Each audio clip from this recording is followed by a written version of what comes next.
Hello guys, எல்லோரும் வந்து like and subscribe பண்ணிக்கோங்க. ஸோ இந்த வீடியோ பார்த்தீங்கன்னா வந்து 20th எபிசோடு இந்த அனிமையில். ஸோ வாங்க நம்ம வீடியோக்குள்ளே பச்சிட்டு போகிறாங்க.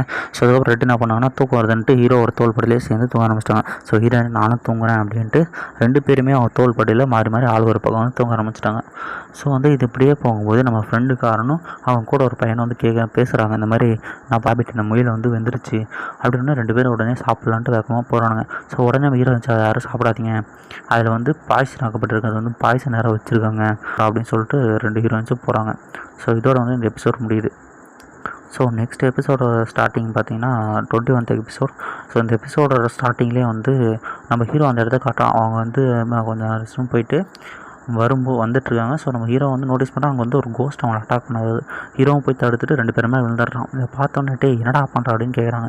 ஸோ இல்லை, அந்த கோஸ்ட் வந்து உங்களை அட்டாக் பண்ண வச்சு காப்பாற்றணும் அப்படின்னு சொல்லிட்டு போகிறான். அப்புறம் அந்த கோஸ்ட் அடிக்கிறான், அது வந்து மறைஞ்சு போகுது.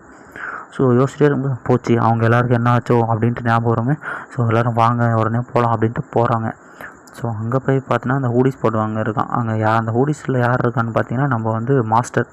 அவன் தான் வந்து அந்த ஹூடிஸில் வந்து ஒளிஞ்சிருக்கான். அந்த டீச்சர் அவன் என்ன சொல்கிறான்னா, ஃபைனலாக வந்துட்டிங்களா, நான் அவங்க எல்லோரையும் கேப்சர் பண்ணிட்டேன், நீங்கள் மட்டும்தான் மிஸ்ஸிங், கொஞ்ச நேரத்தில் உங்களையும் கேப்சர் பண்ணுறேன், அப்போ நான் ரெட்டை பிடிச்சிட்டு எங்களுக்கு தேவையான டிமாண்டை நடத்திப்போம் அப்படின்ட்டு பேசிகிட்டு இருக்கான். அவன் என்ன சொல்கிறான்னா, நீங்கள் மட்டும் சரண்டர் ஆகலைன்னா இங்கே இருக்கிற ஒருத்தனை கொஞ்சம் நேரத்தை அவனை கொள்ளுவான் அப்படின்னும் போது ரெட்டே முன்னாடி வந்து நான் சரண்டர் ஆகலை அப்படின்னு சொல்லும்போது ஹீரோ கைப்பிடிச்சி இல்லை நீ போவாத அப்படின்றான். ஸோ இதெல்லாம் பார்த்த டீச்சர் என்ன பண்ணுறாருன்னா, அங்கே இருக்கிற ஒரு பையனை அப்படியே வந்து கில் பண்ணிடுறாரு. கில் பண்ணிவிட்டு அவருக்கு பின்னாடி 2 கோஸ்ட் ஸ்பிரிட்டை வந்து வர வைக்கிறாரு.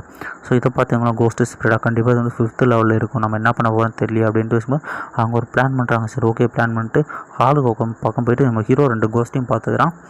நம்ம டீச்சர் கூட நம்ம ரெட்டு வந்து சண்டை போட்டுட்ருக்கா. நம்ம ஃபஸ்ட் ஹீரோயினை வந்து ப்ரொடெக்ட் பண்ணிருக்காங்க. அப்புறமா வந்து ஒரு பாய்சன் ஸ்மோக் போட்டோன்னு எல்லாம் வந்து ப்ரீத்திங் கண்ட்ரோல் பண்ணுறேன்னு சொல்லிட்டு ஹீரோ மட்டும் அந்த ஸ்மோக்கை கிளியர் பண்ணிட்டு போயிட்டு எல்லாரையும் வந்து அவுத்து விட்றான். அப்புறம் பொண்ணு வந்து நான் அவங்க கூட இருக்க அப்போ தான் சேஃபாக இருக்கும் அப்படின்னு சொல்லிட்டு இருக்கு. அப்போ நம்ம ஹீரோயின் வந்து ஸோ கண்டிப்பாக நம்ம இப்போ இங்கிறது எல்லாரும் காப்பாற்றிட்டோம், ஆனால் கண்டிப்பாக இந்த ஆர்கனைசேஷனில் நிறைய பேர் இருப்பாங்க, அவங்க தான் என்ன மோட்டோன்னு தெரியல அப்படின்னும்போது அதெல்லாம் உனக்கு நீங்கள் கவலைப்படாதீங்க, முதல்ல நம்ம இங்கேருந்து சேஃபாக வந்து பார்க்கலாம், ராயல் கார்ட்ஸ் வர வரைக்கும் நம்ம இங்கே தப்பிச்சா போதும் அப்படின்னு பேசிட்டு இருக்கும்போது இந்த எபிசோட் முடிஞ்சு. அப்புறமா வந்து எபிசோடோட 22 ஸ்டார்டிங். ஸோ வந்து எபிசோட ஸ்டார்டிங்கில் பார்த்தீங்கன்னா ஆல்ரெடி அந்த இருக்கிற இடத்தான் காட்டாங்க. ஸோ எல்லோரும் வந்து ரெஸ்ட் எடுத்துகிட்டு இருக்காங்க. ஸோ நம்ம ஹீரோவுக்கு வந்து ஒரு ஓரமாக கல்டிவேஷன் பண்ணிட்டுருக்கான், மற்ற எல்லோரும் அந்த 3 பொண்ணுங்களும் ரெஸ்ட் எடுத்துருக்காங்க.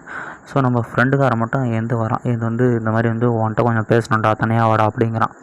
ஸோ வந்தோடனே ரெட்டு போகிறத பாரு, அப்போ வந்து நீ எப்போல வந்து என்ன நோட்டீஸ் பண்ண ஆரம்பிச்ச அப்படின்னு கேட்கும்போது நான் ஃபஸ்ட்லேருந்தே அவனை நோட்டீஸ் பண்ண ஆரம்பித்தேன், அவனோட டீமன் கார்ஸ் இருக்குது கையில் பற்றியா, அதை நான் க்யூர் பண்ணுறேன்னு சொல்லியுமே நீ க்யூர் பண்ண ஒத்துக்கலை, எனக்கு அப்போவே உன் மேலே டவுட் இருந்துச்சு, ஆனால் நீ இப்போ கூப்பிட்டு பேசின பற்றியா, அப்போ கண்டிப்பாக நான் கண்டுபிடிச்சிட்டேன், நீ வந்து அந்த ஆர்கனைசேஷனில் ஒரு ஆள் தான் அப்படின்ட்டு சொல்கிறேன். ஏன்டா அப்படி பண்ண, எதுக்காக நிறைய இன்னசென்ட்ஸை நீ வந்து கொலை பண்ண, உன்னால் எத்தனை பேர் செத்துருக்காங்க பார்த்தியா அப்படின்ட்டு அவனை வந்து படிக்கலான்னு பவர் கொண்டு வரான். அதுக்கு உடனே அந்த ஃப்ரெண்டுக்காரனா சொன்னால், உனக்கு என்னை பற்றி தெரியுமாடா, எங்கள் அப்பாவும் எங்கள் அங்கிளும் வந்து ராயல் கார்டாக இருந்தாங்க, ஒர்க் பண்ணாங்க, அவங்க எவ்வளோ லாயலாக இருந்தாங்க தெரியுமா, ஏதோ ஒரு தப்புனால அவங்க மேலே பழி சொல்லி அவங்கள கொண்டு குவிச்சாங்க, உனக்கு ஞாபகம் இல்லையா, அவங்களோட ஆண்டியை கூட தானே அந்த ஃபேமிலி வந்து வீணாக சாவடிச்சாங்க, இவ்வளோ கொடுமை பண்ணிருக்காங்க, அதனால தான் நான் வந்து இந்த கர்ஸை எனக்கு எல்லாம் ஏற்றுக்கிட்டு இவ்வளோ பவர்ஃபுல்லான டீமன்ஸ் என்னால் சமான் பண்ண முடியுது, நான் கண்டிப்பாக வந்து இந்த எல்லாத்துக்குமே வந்து அந்த ஃபேமிலியை வந்து பழி வாங்குவேன், எல்லா நோபல்ஸுமே நான் அழிச்சு நான் ஒரு தாழ்வான ஃபேமிலியெல்லாம் மேலே கொண்டு வருவேன், நீ என் கூட ஜாயின் பண்ணுறியா இல்லையாடா அப்படின்னு கேட்கும்போது நான் இல்லை, நான் என்னால் ஜாயின் பண்ண முடியாதுடா, உங்கள் ஆர்கனைசேஷனில் எனக்கு இருக்கும்லாம் ஜாயின் பண்ண முடியாது அப்படின்னா, உன்னோட பவர் நல்லா இருக்குது, நீ வந்து என் கூட வந்துடுறா, நான் வந்து உன்னை பார்த்துக்கிறேன் அப்படின்னும் போதே வந்து பாரு எவ்வளோ தான் இன்னசென்ட் பீப்புள் இருந்தாலும் அவங்க யாருமே இன்னசென்ட் இல்லை, அவங்க ஃபேமிலிலாம் எவ்வளோ துரோகம் பண்ணிருக்காங்க தெரியுமா அப்படின்னு கேட்கும்போது அதுக்கு இந்த சின்ன குழந்தைங்களாம் என்ன பண்ணுவாங்க, எல்லாம் வந்து நம்ம வயசு பசங்க, அவனுக்கு எதுவும் துரோகம் பண்ணல, அவனுக்கு எதுவும் தப்பு பண்ணல, நீ ஏன் வந்து அவங்க கன்சிடர் பண்ண மாட்டேன் அப்படின்னும் போது ஹீரோ ஒரு மயக்கமாவது ஏன்டா எப்படா பாய்சன் பண்ண அப்படின்னு சொல்லிட்டு ஹீரோ விழுதோடு வந்து இந்த எபிசோட் முடியுது. எல்லாம் லைக் பண்ணிக்கோங்க, சப்ஸ்கிரைப் பண்ணிக்கோங்க.